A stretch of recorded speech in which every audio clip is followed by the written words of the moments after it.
Uma reunião marcada para a próxima semana entre representantes dos Ministérios da Justiça, da Saúde e da Casa Civil pode apontar uma saída para a situação de milhares de haitianos abrigados no município de Brasileia, no Acre. As informações direto de Brasília com Wellington Lopes. Boa noite, Wellington. Boa noite, Tânia. Boa noite a todos. Com esse encontro, o governo do Acre espera que o pedido de fechamento provisório da fronteira seja considerado uma das estratégias do governo federal para contornar a situação considerada alarmante pelas autoridades locais. A reunião foi marcada para a próxima terça-feira, dia 21, depois que o governador do Acre, Tião Viana, relatou ao ministro da Justiça, José Eduardo Cardoso, como está a situação em Brasileia. No município, mais de 1.200 haitianos estão no abrigo montado para receber até 450 pessoas. De acordo com a Secretaria de Direitos Humanos do Acre, o grupo está vulnerável a problemas de saúde e segurança. Equipes da Secretaria devem orientar os haitianos sobre o risco de doenças contagiosas e as formas de prevenção. Um acordo foi feito com empresários para garantir emprego aos haitianos. A expectativa é que, a partir de fevereiro, as empresas façam um recrutamento. Outra preocupação do governo do Acre é com o aumento de pessoas entrando irregularmente pela fronteira. Segundo a Secretaria de Direitos Humanos do Estado, Brasileia não tem condições de sediar outro abrigo. A possibilidade de deslocar algumas pessoas para a capital Rio Branco está sendo estudada. E até o dia 10 de fevereiro, as escolas públicas devem receber os livros didáticos para este ano letivo. A novidade é que quase metade dos exemplares tem materiais digitais, como jogos e vídeos. Os livros didáticos vão atender cerca de 40 milhões de estudantes da educação básica. Cada obra foi comprada pelo Ministério da Educação a um preço médio de R$ 7,00. O mais caro custou R$ 26,00. O investimento de pouco mais de R$ 1 bilhão na compra de 137 milhões de livros. As obras já começaram a ser distribuídas. Quase 60% foram encaminhadas aos centros de ensino dos estados e municípios. Para este ano, a novidade são os conteúdos digitais, jogos, vídeos e outros recursos em DVD que poderão ser copiados livremente pelos estudantes. Atenção, estudantes! O ProUni, Programa Universidade para Todos, registrou até às 11 horas da manhã de hoje mais de 1.080.000 candidatos inscritos. Falta pouco tempo para o encerramento das inscrições e o total registrado já supera o número de inscritos na primeira edição do ano passado.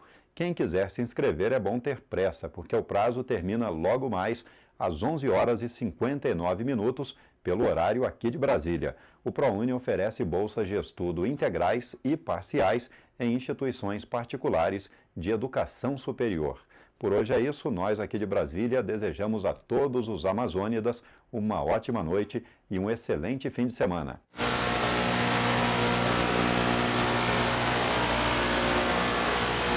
A PNAD contínua teve mudanças no método, na periodicidade e na abrangência. Sobre este assunto, eu vou conversar com Adjalma Nogueira, ele que é supervisor de informação do IBGE.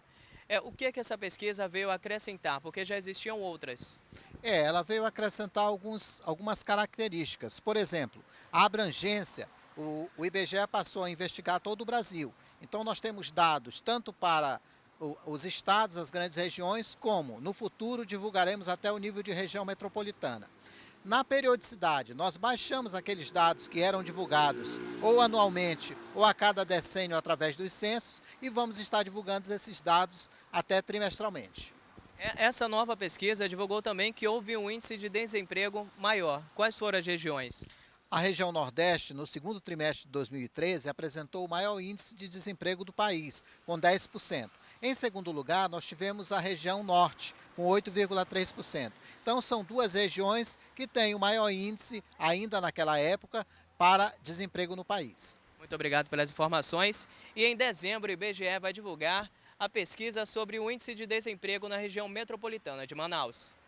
Você conferiu a entrevista do repórter Haroldo Medeiros sobre a pesquisa do IBGE que mostra a taxa de desemprego maior em 2013 do que nos últimos anos. Agora você vai conferir uma reportagem sobre o abastecimento de água que foi restabelecido em um conjunto aqui da capital amazonense.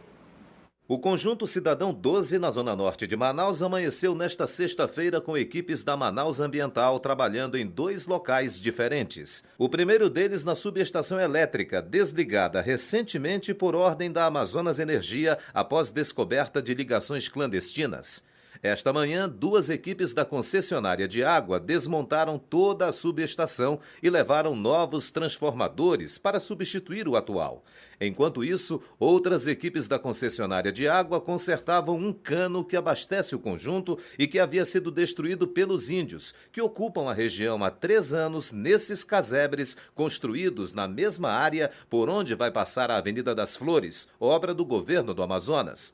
Segundo a líder dos índios que pertencem às etnias Mura e Cocama, a água que abastecia 24 famílias indígenas foi cortada pela Manaus Ambiental. Os índios, então, quebraram o cano, prejudicando centenas de moradores do Conjunto Cidadão 12. Eu sei que causou a revolta na população daqui do conjunto, né? Mas a culpa foi da Manaus Ambiental, porque não cumpriu o que eles tinham falado para a gente. Os moradores do Conjunto Cidadão 12, prejudicados com a falta d'água em suas casas após a ação dos índios, estavam indignados. Nossos afazeres ficaram todos por serem realizados por conta do que eles estão querendo, né? Ter cavado a rua, ter prejudicado toda uma comunidade, né? Só para beneficiar eles próprios. Todos nós ficamos prejudicados com uma situação dessa, né? E isso é inadmissível para nós, né? Inadmissível. Acho que eles poderiam arranjar outros meios para se beneficiar com isso, né? Eles estão aí há tantos anos morando, né, de uma forma até irregular, né, na sujeira, no lixo, né?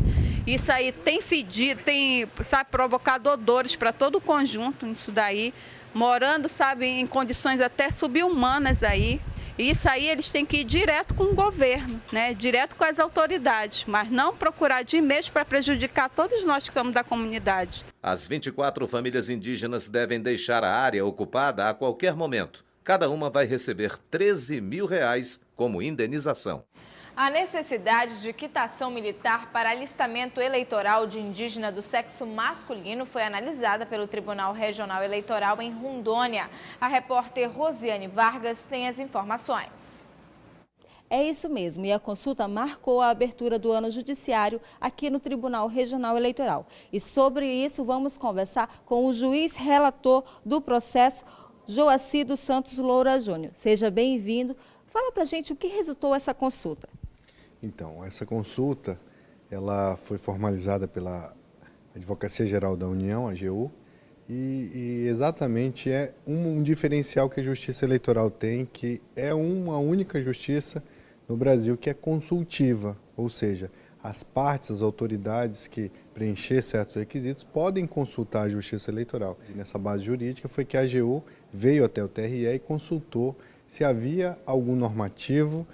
Foi respondido positivamente às questões da consulta, ou seja, há um normativo, ele obriga o serviço militar, o índio, a comprovação desse serviço militar para que haja o alistamento eleitoral, e há uma base jurídica que se norteou numa resolução do TSE. No entanto, a Corte, por maioria, entendeu que não é o momento ainda de se fazer essa dispensabilidade, ou seja, continua a mesma coisa, para que o índio do sexo masculino possa se alistar eleitor, é necessário que ele comprove que serviu ao Exército ou que foi dispensado ou prestou algum serviço alternativo, aí sim poder se alistar como eleitor. Em instantes, lei aprovada no Acre vai beneficiar parteiras tradicionais com auxílio de R$ 250. Nós voltamos já já.